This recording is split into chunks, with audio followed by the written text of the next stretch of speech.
À l'issue d'un diagnostic approfondi des obstacles qui entravent le développement du football national et après un important travail de réflexion sur les voies de sa relance, le comité dirigé par Jean-Michel Mbono, ancien président de la FECOFOOT mis en place par le ministre en charge des sports, a présenté son rapport au Premier ministre Anatole Koliné-Makosso.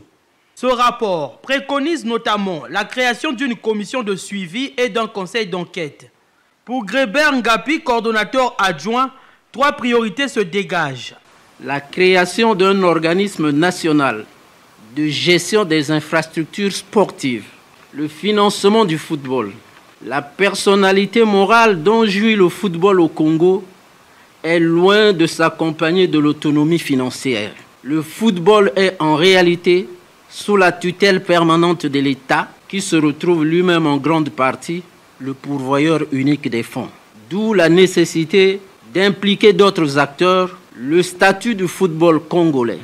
Quand il est professionnalisé, le football cesse d'être un sport. C'est un secteur structuré, encadré par des règles précises, mêlant droit du travail, droit du sport et contrats commerciaux. Pour ce faire, le championnat national mérite d'être professionnalisé. Le Premier ministre, qui a salué la détermination du comité, appelle à une véritable collaboration autour du football. Je prends ce document et le travail que vous avez fait comme la preuve d'une réappropriation par l'ensemble des acteurs, à commencer par vous, les vétérans qui avaient fait la gloire de ce football.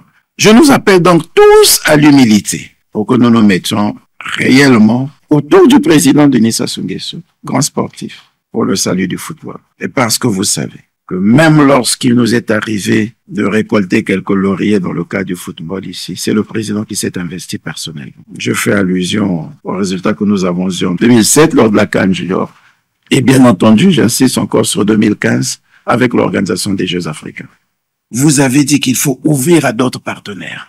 Je rappelle que dans tous les départements, il y a des entreprises privées qui auraient pu être mobilisées par les fédérations sportives pour que se crée une dynamique sportive dans un département autour des infrastructures.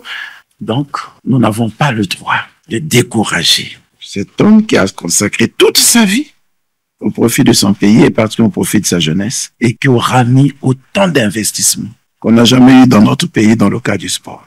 Et peut-être même la sous-région. Le rapport de ce groupe de travail, déjà remis au chef du gouvernement, sera confronté à d'autres réflexions menées en interne et fera l'objet d'une communication lors du Conseil des ministres.